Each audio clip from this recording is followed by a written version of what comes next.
दोस्तों नमस्कार। आज बात सनावरा टोल टैक्स की। हिमाचल का पहला टोल टैक्स काउंट होता है ये कालका शिमला हाईवे के ऊपर। परवाणु पर जो टोल टैक्स है, जैसे आप परवाणु के अंदर एंट्री करते हैं और हिमाचल में आते हैं तो पहला जो टोल टैक्स है वो एक्साइज का टोल टैक्स है। वहाँ ग्रीन टैक्स के रूप में शायद पैसा वसूला जाता है, वो NHAI का टोल टैक्स नहीं है। NHAI का पहला टोल टैक्स है ये। परवाणु से पहले जो भी लगता है ये शिमला रोड के ऊपर पहला है और हरियाणा का आखिरी है चंडी मंदिर। लगभग 32 किलोमीटर की बीच में इन दोनों टोल टैक्सेस के बीच में डिस्टेंस है। 32 किलोमीटर का डिस्टेंस। मैं इस विषय पे बात नहीं करना चाहता कि सारे क्राइटेरिया को पूरा करता है कि नहीं करता, 60 किलोमीटर पे होना चाहिए, जो भी है वो एक अलग बात है।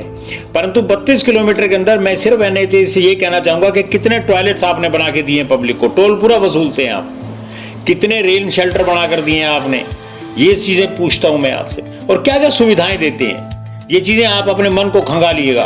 और बात आज सीधी DC साहब से होगी सोलन के, और ये बात DC साहब से यूं होगी कि अभी हमने इसी मुद्दे के ऊपर, सनावरा के मुद्दे के ऊपर एक RTI फाइल किया था 23/12 को 2025 में। आज दिनांक है 22/1/2026, लगभग 1 महीना हो गया। जवाब तो खैर क्या देंगे। DC ऑफिस को तो ये भी नहीं पता कि, बड़ी शर्म की बात है वैसे तो ये, DC ऑफिस को तो ये भी नहीं पता कि RTI हमने किस एक्ट के तहत, किस धारा के तहत, किस नियम के तहत, किस डिपार्टमेंट को फॉरवर्ड करनी है। साहब उन्होंने एक्साइज को फॉरवर्ड कर दी। एक्साइज से भी मुझे चिट्ठी आई और उन्होंने वापस रिवर्ट किया उसको DC साहब के ऑफिस में। DC साहब आपसे निवेदन है ये, अपने कर्मचारियों को, अधिकारियों को समझाएं।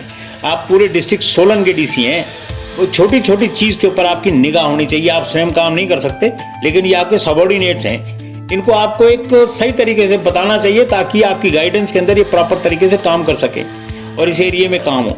साहब अभी जब बारिशों का सीजन था, टोल टैक्स आपने बंद करवाया क्योंकि चक्की मोड़ के ऊपर हालात कभी भी नहीं सुधरते। पिछले 3 साल से तो बिगड़े हुए हैं, सड़क कभी सुधरी हुई नहीं है, वो सिंगल ट्रैक रहता है और कभी पता नहीं ऊपर से कब पत्थर आ जाए और कब कुछ हो जाए। काम हो रहा है उसके ऊपर, लेकिन जब काम हो रहा है फिर टोल क्यों? या तो काम हो जाए, सड़क बेहतरीन है, फिर तो कोई दिक्कत ही नहीं है। चलिए अब आप कहेंगे कि साहब हाईवे का मसला है, पहाड़ी एरिया है, कुछ ना कुछ होता रहता है, वो एक अलग बात है। आपने जो भी किया होगा सोच के किया होगा और आपने बहुत अच्छा कदम उठाया कि अगर सड़क अच्छी नहीं तो टोल बंद। लगभग 1-1.5 महीना ये टोल बंद रहा। जिस वक्त ये टोल दोबारा खुला, अब दिक्कत यहाँ आती है कि जिस वक्त टोल ये दोबारा खुला तो इनको नुकसान भी हुआ होगा। नुकसान हुआ तो क्या आपने पूरा करना है या पब्लिक ने पूरा करना है? एकदम इस टोल के ऊपर रेट बढ़ा दिए गए।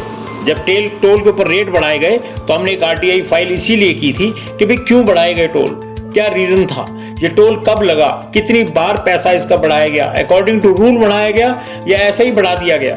साहब आपके विभाग ने कोई जानकारी नहीं दी, मतलब आपके कार्यालय ने कोई जानकारी इस मामले पर नहीं दी।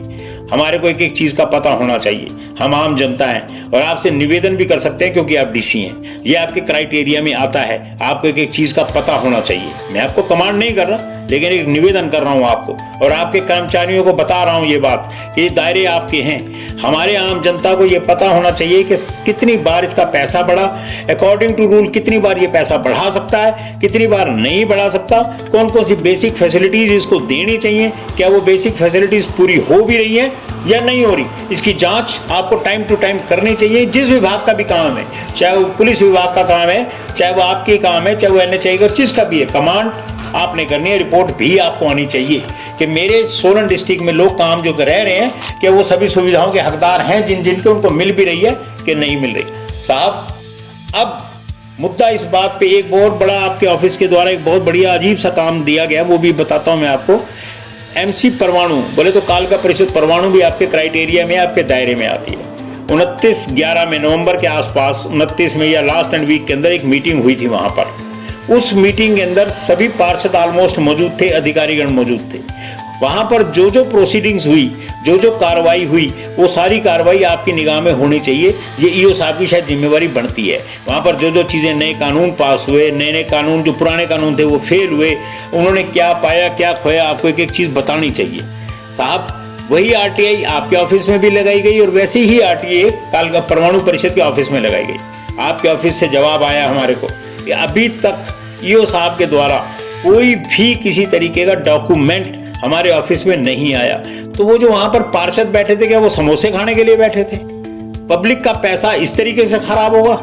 और उसके बाद आपने मुझे एक लेटर लिख के दिया कि मैं इस चिट्ठी को लेकर आपकी जो मैंने आपको आरटीआई भेजी है उसको लेके मैं कालका परमाणु परिषद के ऑफिस में जाऊं। साहब मैं गया, मैंने आपका लेटर दिया, बाय मेल भेजा, और उसकी भी मजे की बात बताता हूं, आज दिनांक तक उसका भी कोई जवाब मुझे ईओ परमाणु के द्वारा नहीं दिया गया। साहब समझाएं इनको कैसे काम चलेगा। और अब ये 18 जनवरी के बाद तो परमाणु परिषद के अंदर जितना भी था वैसे तो इलेक्शन हो जाना चाहिए था, 5 साल पूरे हो गए। परमाणु परिषद के अंदर अब कोई भी एमसी वर्किंग नहीं है, भंग हो गई समझ लीजिए आप उसे। किस व्यक्ति को दिया गया चार्ज, ये भी आपको पब्लिकली आके बताना चाहिए, न्यूज़पेपर्स में देना चाहिए या लोगों को अवेयर करने के लिए आपको कुछ करना चाहिए। और ईओ साहब को भी बताना चाहिए कि साहब एक एक चीज को बताइए आप जाके पब्लिक को। लोग काम कर रहे हैं, परमाणु के हालात थोड़े बिगड़े हुए जरूर है, बहुत चीजें भी हमने 10.5 करोड़ रुपए का बकाया निकाला इनके ऊपर एक प्रॉपर्टी टैक्स। ईओ साहब कहते हैं कि मैं काम कर रहा हूं, बहुत अच्छी बात है, उनका काम है ये काम करना। और डी साहब मेरा भी एक निवेदन है, अगर हम आपके ऑफिस में आरटीआई लगाते हैं हमारे को प्रॉपर फीडबैक मिलना चाहिए, आम जनता का काम होना चाहिए और इस टोल के ऊपर सभी सुविधाएं आम जनता को मिले, मेरा ये निवेदन